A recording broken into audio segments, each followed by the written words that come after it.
Good morning dear students. RIC online classes में आपका स्वागत है। हम लोग कक्षा 11 की गणित पढ़ रहे हैं। आज हम लोग नया चैप्टर शुरू करेंगे। चैप्टर का नाम है रैखिक असमीकाएं, जिसे हम इंग्लिश में लीनियर इनइक्वालिटीज बोलते हैं।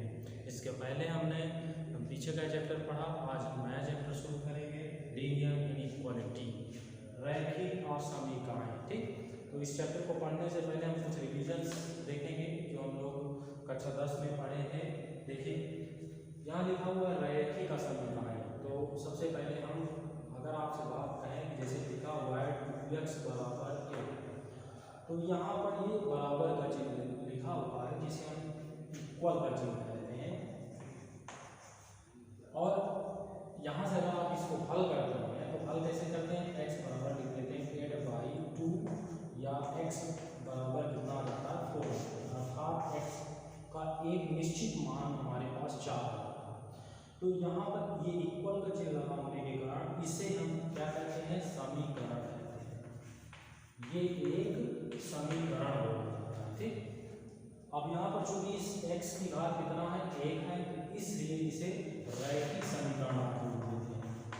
रैखिक समीकरण, रैखिक समीकरण मान लीजिए x के अलावा कोई दूसरी राशि होती, जैसे लिखा होता है 2x + 3y = 5, तो अब इसे आप क्या कहते हैं, ये दो चर वाला रैखिक समीकरण बोला जाता है। इस कंडीशन में x और y दो चर राशियां हैं और इक्वलिटी का चिन्ह लगा हुआ है, बराबर का चिन्ह लगा हुआ है, इसलिए आप इसे क्या कहते हैं, समीकरण बोल देते हैं। लेकिन अगर इसके स्थान पर कोई और चिन्ह लग जाए, जैसे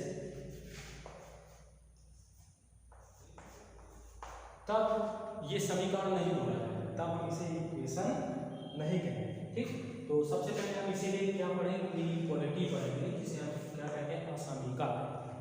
असमीका, असमीका देखिए होती क्या है कि यदि कोई, जैसे मान लीजिए सबसे पहले जैसे निकाल 2 is less than 5, अर्थात 2 5 से छोटा है। आप इसे पढ़ेंगे 2 is less than 5, 2 5 से छोटा है।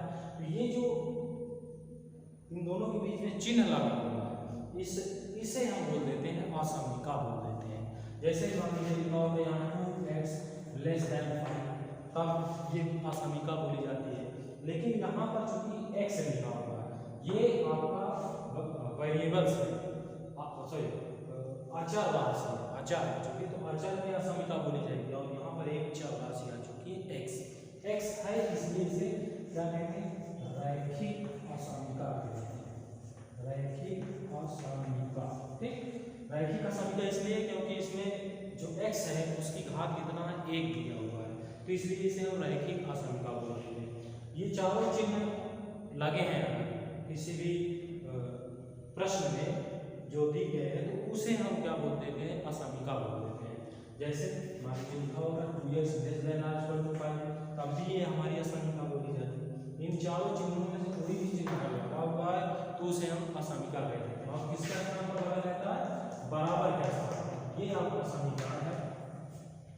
अगर इसी में हम इस चिन्ह को लगा दें तो ये असमीका होगी। और यहाँ पर चूंकि x है तो ये रैखिक असमीका बोली जाएगी। अगर x की पावर 2 हो जाए, जैसे 2x² > 4, तो इसे रैखिक असमीका फिर नहीं कहेंगे, क्या कहेंगे, दो घात है, तो इसे द्विघात असमीका बोल देंगे, द्विघात असमीका बोल देते हैं। ठीक, तो कुल मिलाकर असमीका होती क्या है, कोई भी जो आपके नंबर दिए हों और उनके बीच में इन चिन्हों का प्रयोग किया हुआ है, तो उस प्रश्न को, उस पूरे समीकरण, जो समीकरण टाइप का दिया रहता है, उसे हम क्या बोलते थे, समीकरण ना बोल करके क्या बोलते हैं, उसे हम असमीका बोलते हैं। इनइक्वालिटी जिसे आप कह सकते हैं बोलते हैं। जैसे हम कहते हैं हम इस कक्षा में 50 से कम छात्र हैं, तो मान लीजिए x छात्रों की संख्या है, तो आप इसे प्रदर्शित कैसे करेंगे, क्योंकि यहाँ पर हमने कहा कि इस कक्षा में 50 से कम छात्र हैं, तो इसमें असमीका अगर हम कह देते कि इस कक्षा में 50 छात्र हैं, तो वो समीकरण हो जाता है, एक निश्चित संख्या है। तो यहाँ कह रहे हैं कि 50 से कम छात्र हैं, तो x is less than 50, अर्थात इस कक्षा में 50 से कम छात्र हैं। तो यहाँ पर हम इसका प्रयोग करेंगे असमीका का प्रयोग करेंगे। ठीक, अब आगे बात करें, जैसे मान लीजिए असमीकाएं दो प्रकार की होती है। ठीक, पहली असमीका निश्चित असमीका होती है, निश्चित असमीका। निश्चित असमीका का मतलब अगर इस प्रकार का चिन्ह लगा हुआ है तो वो निश्चित असमीका बनी जाती है। ठीक, और दूसरा नंबर होता है अनिश्चित असमीका। पहला निश्चित और दूसरा अनिश्चित।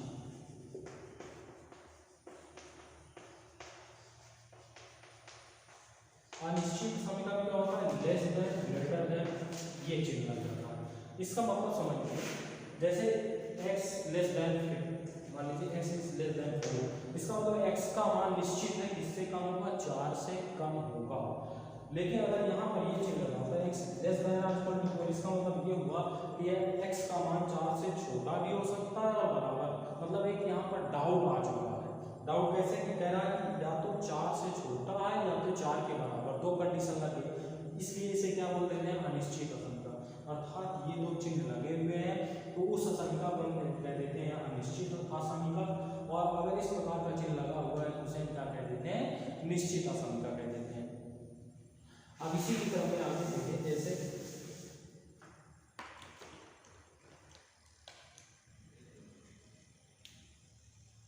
रैखिक असमीका का हल, सॉरी असमीकाओं का हल।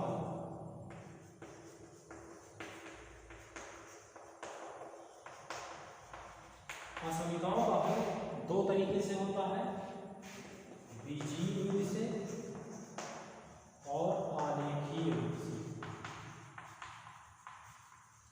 इन दो विधियों से हमें रैखिक असमीकाओं को हल करना है। हमारे जो कोर्स में असमीका दी गई है वो दो प्रकार की असमीका है, एक तो रैखिक असमीका होगी और एक होगी दो चर वाली रैखिक असमीका। द्विघात असमीका हमारे कोर्स में नहीं है, हमें पढ़ना है रैखिक असमीका। असमीका पहला नंबर रैखिक असमीका और दूसरा दो चर वाली रैखिक असमीका।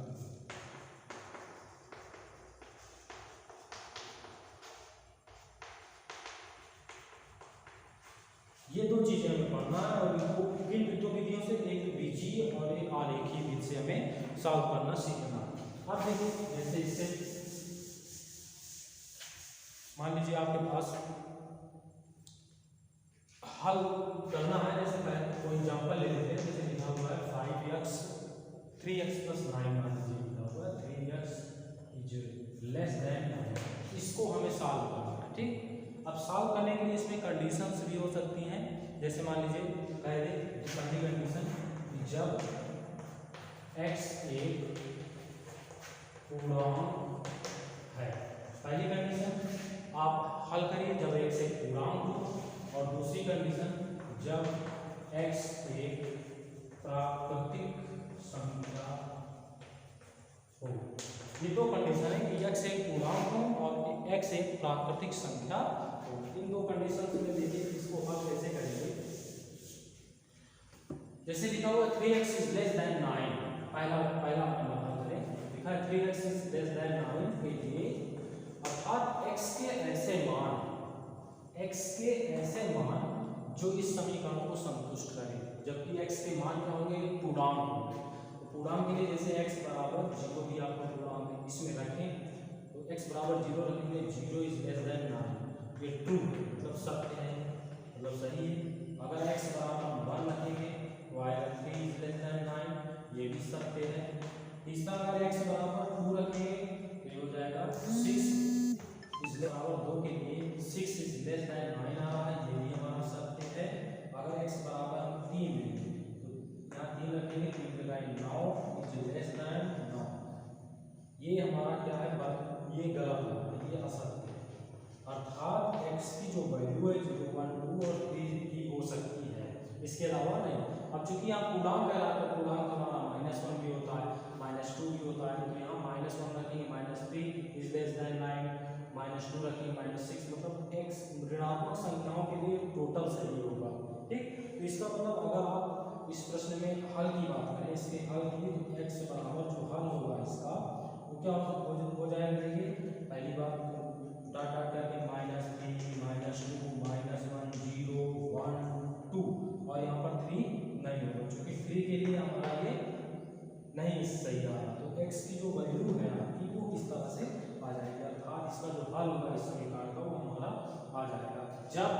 x एक पूर्णांक है।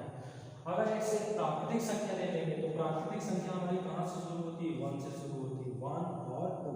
उस कंडीशन में 3 नहीं ले सकते क्योंकि 3 के लिए हमारा असत्य आ रहा है। तो उस कंडीशन में जो हल होगा सेकेंड कंडीशन के लिए जो इसके हल होंगे 1 और 2, सिर्फ 2 ही हल होंगे, अर्थात x belong to real number के लिए हमारे 2 ही उत्तर इसके होंगे। पहला तो x 1 हो सकता है, 1 होगा, और दूसरा क्या होगा, 2 हो जाएगा। ठीक, तो इस तरह से हम लीनियर इक्वेशन को हल करके कंडीशन के आधार पर उसे हम सॉल्व करते हैं। ठीक, अगला वीडियो एक्सरसाइज शुरू करेंगे कल से हम, अगले वीडियो में 6.1